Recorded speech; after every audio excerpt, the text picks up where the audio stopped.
Ali bin Abi Thalib salah satu doanya, Allahumma ij'alni kama turid wala taj'alni kama urid. Ya Allah, jadikanlah saya hamba seperti yang Engkau inginkan, jangan jadikan saya hamba seperti yang saya inginkan.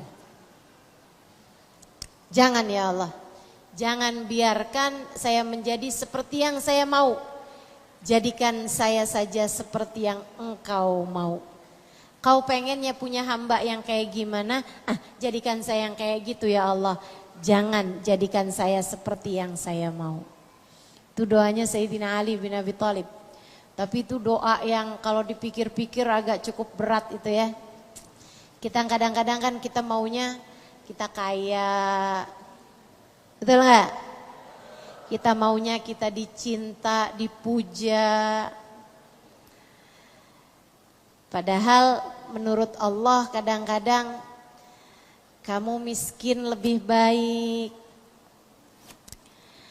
Kadang-kadang menurut Allah kamu dibenci orang lebih baik. Kita nggak tahu gitu. Yang mana yang lebih baik buat kita. Karenanya semoga Allah menjadikan kita hambanya yang solehah.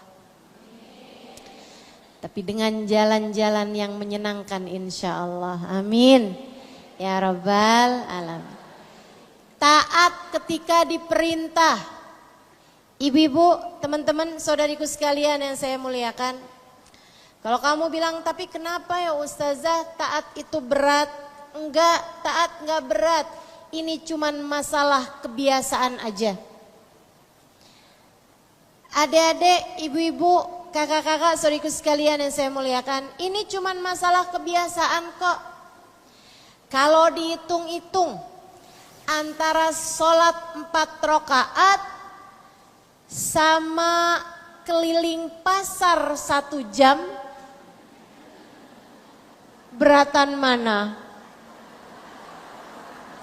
Capean mana? Lebih buat keringet yang mana? Lebih melelahkan yang mana? Tapi kok kenapa kita ngerasanya lebih beratan yang kita sholat ya, apalagi tahajud bangun malam.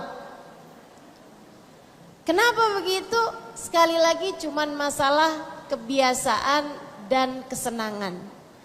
Karenanya ada ulama-ulama kita, ada orang-orang solehah di atas kita yang menjadikan kebiasaan dan kesenangan mereka dalam taat pada Allah.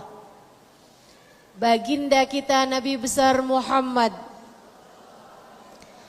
nomor satunya yang telah mengatakan waju'ilat qurratu aini fis shalah, dijadikan hobiku dalam hidup, kesenanganku dalam hidup, hal yang paling menenteramkan hatiku dalam hidup as-shalah adalah mengerjakan sholat. Nabi Muhammad itu istirahatnya sholat. Nabi Muhammad itu apa tuh istilahnya orang zaman sekarang, me time. Kan begitu ya? Waktu saya nih sekarang, saya mau menikmati waktu saya. Kamu ngapain? Shopping? Scroll TikTok? Nonton? Saudariku sekalian yang saya muliakan, Nabi Muhammad mengatakan waju'ilat qurratu aini fis shalah, dijadikan hobiku dalam hidup adalah mengerjakan sholat. Karena idza faza'ahu amrun aladza ila shalah. Nabi apabila dikejutkan dengan berita-berita buruk, Nabi Muhammad segera menuju kepada sholat, pengistirahatan hati, relaksasi hatinya Nabi Muhammad, relaksasi pikirannya Nabi Muhammad adalah dengan mengerjakan sholat. Kalau dengar berita yang gak enak, Nabi segera menuju kepada sholat. Saudara sekalian yang saya muliakan, apalagi kalau lagi bareng-bareng dan memang sudah datang waktunya, Nabi akan bilang, arihni biha ya Bilal, arihni biha ya Bilal. Kata Nabi, santaikan saya dengan sholat wahai Bilal. Santaikan saya dengan sholat wahai Bilal.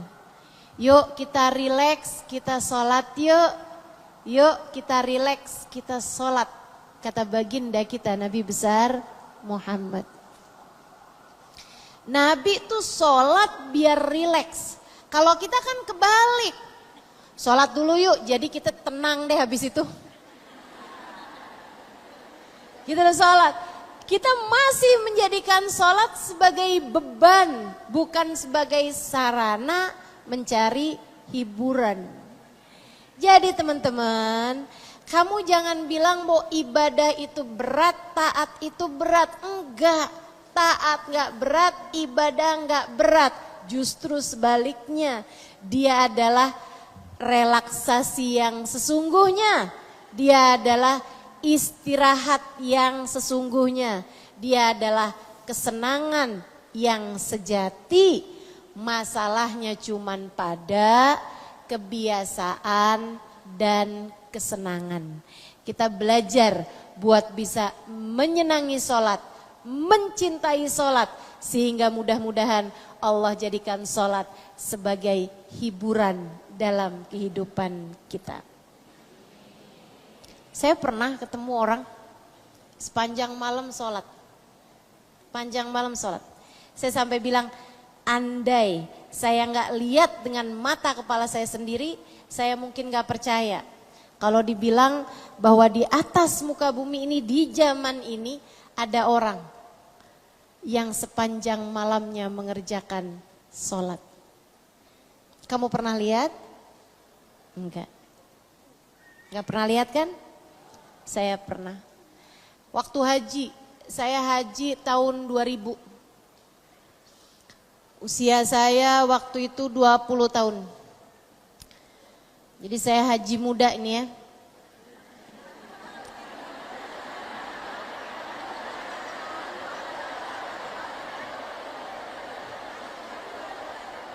Ya tentu kalah saya. Saya tentu kalah sama yang haji 2 bulan.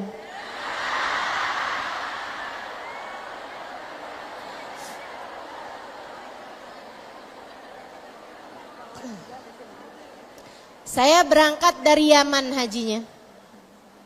Ketika saya jadi santri dari guru saya Sayyidil Habib Umar bin Hafiz. Berangkat haji naik pesawat hanya ya 2 jam segitu aja lah terbangnya, nggak lama udah nyampe aja ke Mekah. Waktunya mengerjakan ibadah haji, kami rombongan kemudian masuk ke area Mina. Sebelahan saya di dalam tenda sama seorang perempuan, tendanya pisah laki-laki dengan perempuan di Mina. Dan tendanya besar, muat sekitar 200-an orang. Di dalam tenda itu saya sebelahan sama ada perempuan tua. Sebenarnya dari sejak naik bis dari Mekah menuju ke Mina itu saya udah sebelahan sama perempuan ini. Tapi ya saya biasa-biasa aja gitu. Karena kan kita tuh kadang-kadang nggak pinter buat bisa nyari berlian-berlian. Kita kadang-kadang nih mata kita ini belum bercahaya dengan cahaya yang sesungguhnya. Cahaya yang sesungguhnya tuh bisa ngelihat berlian-berlian yang ada di antara hamba-hambanya Allah. Saya belum punya.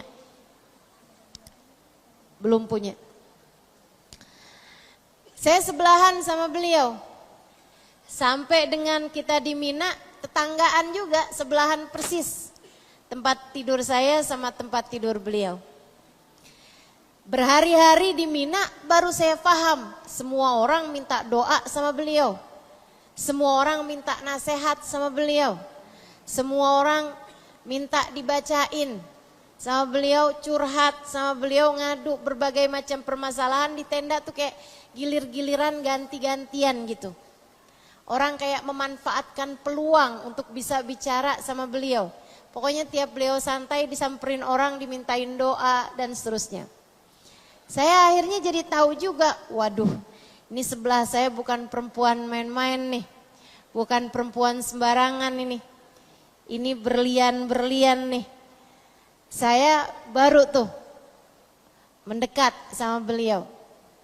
Tapi saya perhatiin aja hari demi hari, malam demi malam. Pas hari yang terakhir tuh, besoknya kita pulang. Saya sampaikan kepada beliau, Hubabah, kulluhum ya'tun ilaik. Hubabah, semua orang pada mendatangimu. Semuanya pada minta doa. Tak berkah darimu Hubabah. Wal jar lahu haq. Aula, saya bilang tetangga tuh Hubabah haknya lebih besar. Kata Nabi Muhammad, man kana minkum yu'minu billahi wal yaumil akhir falyukrim jarah. Siapa yang beriman pada Allah dan hari akhir, hendaklah dia memuliakan tetangganya. Saya tetanggamu Hubabah. Enaknya orang tahu hadis gitu tuh. Tahu banyak ayat, tahu banyak hadis. Saya bilang, ayo Hubabah. Hubabah doain saya. Beliau kemudian bilang, iya Halimah. Bicara tentang tetangga, yuk kita tengokin tetangga kita. Ada yang kepalanya kena lempar waktu jumroh. Saya curiga aja tuh orang Indonesia kayaknya tuh. Lebih-lebih tuh kayaknya orang Bekasi tuh.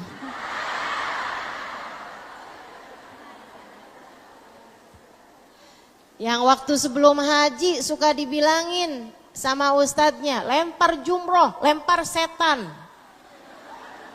Jadi kayaknya tuh kayak ada dendam kalau urusan lempar-lemparan. Ngambil batu disuruhnya yang segede kerikil tuh ya, ngambil yang rada gedean. Biar tahu rasa nih setan. Dia lempar sepenuh kekuatan, taunya kena kepala orang. Dia bilang, yuk Halimah kita tengokin. Saya akhirnya mau gak mau saya tengokin. Habisnya itu datang maghrib, kita sholat. Habis itu datang isya, baca-baca zikir ya. Kemudian ada kajiannya Sayyidil Habib Umar bin Hafid. Jadi kita semua mendengarkan kajian sampai malam. Habis itu kemudian makan malam. Saya nggak bisa selah waktu beliau. Sampai habis selesai beliau udah selesai makan, saya datengin lagi beliau. Hubabah, sekarang waktunya Hubabah, doain saya. Besok hari udah terakhir. Halimah, saya udah kepengen batal nih, udah makan gini nih. Nih Bu, ulama ibu-ibu sekalian, orang soleha, mereka nggak akan batalin wudhu kecuali memang bersegera wudhu kembali. Gak ada ceritanya mereka duduk berdiam diri nggak punya wudhu tuh, nggak ada ceritanya. Selalu punya wudhu. Hamba-hamba tercinta di sisi Allah, jagain wudhu mereka. Mereka baru akan batalin wudhunya, yaitu di tempat yang memang mereka akan segera wudhu kembali. Saya bilang ya khair Hubabah. Jadi beliau pergi wudhu, pergi kamar mandi, habis itu wudhu, habis saya wudhu masih basah-basah, saya bilang Hubabah sekarang. Mereka nih hamba-hamba tercinta di sisi Allah. Kalau habis wudhu nggak akan ngomong apa-apa sampai mengerjakan sholat sunnah wudhu.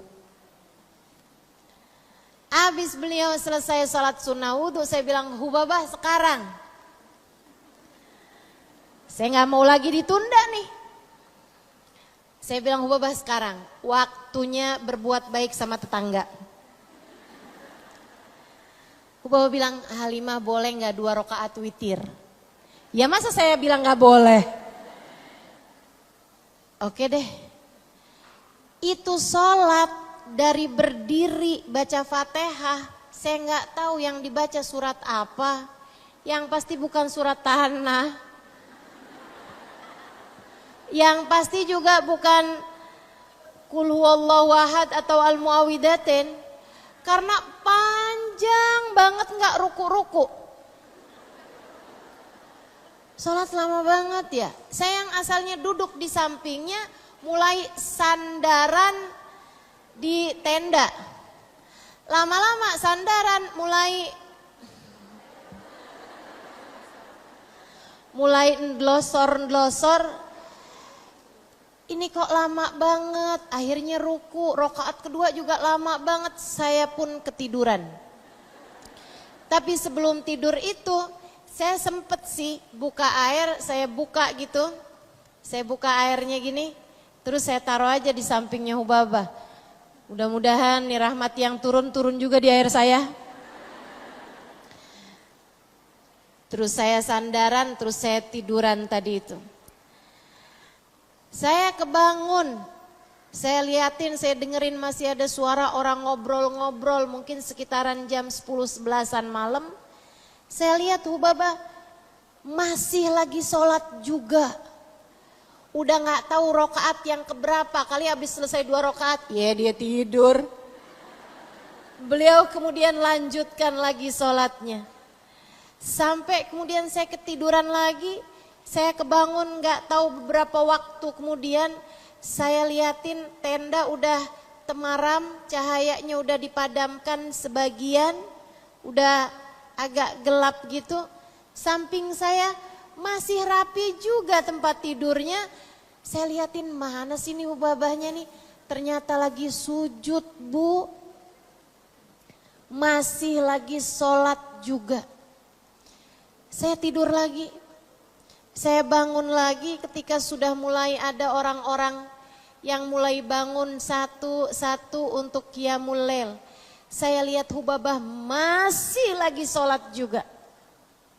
Saya ketiduran lagi, saya kemudian terbangun kayak ketika zikiran sebelum subuh mulai dikumandangkan dari tenda sebelah.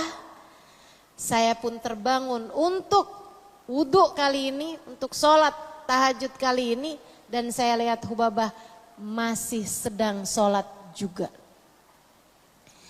Saya sampai sekarang masih ingat raut wajah beliau yang saya lihat dalam temaram tenda kala itu. Beliau mengerjakan sholat dengan bibir yang tersungging senyuman, dengan air mata penuh syukur yang berlelehan,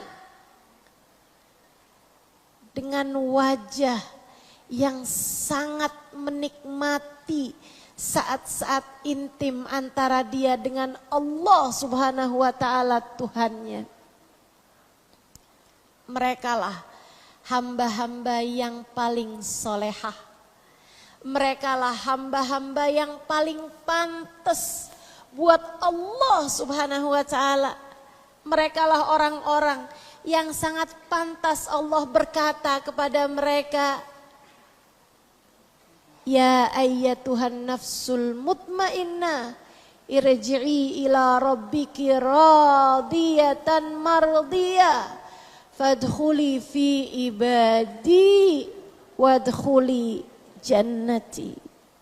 Wahai pemilik jiwa yang tenang, wahai pemilik hati yang damai, saatmu kembali kepada Allah Tuhanmu, kamu cinta padanya dan dia pun cinta padamu.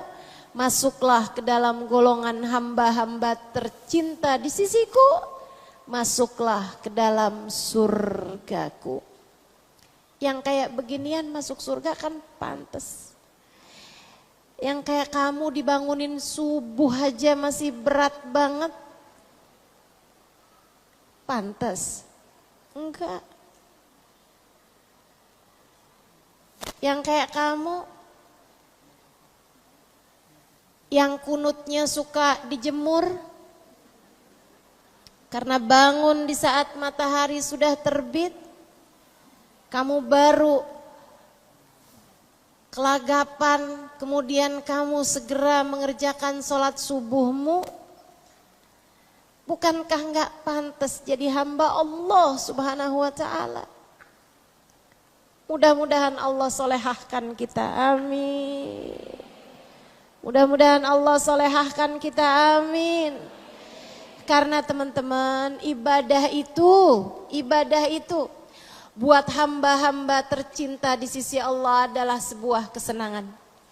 Namun buat orang-orang macam kita, ibadah ini masihlah harus memaksakan diri. Ibadah itu pada akhirnya adalah kesenangan, kebahagiaan. Akan tetapi sebelum itu kita harus memaksakan diri kita untuk mengerjakan ibadah pada Allah Subhanahu wa ta'ala. Salatmu jangan tinggal. Jangan tinggal salat. Kamu tinggal salat, Allah tinggal kamu. Sebab kamu dianggap sebagai hamba yang kurang pas sama Allah Subhanahu wa ta'ala. Masa ada hamba gak senang menghadap kepadanya? Kamu akan diusir dari hadapan rahmatnya. Tuh syarat utama. Pengen jadi hamba Allah yang solehah harus taat.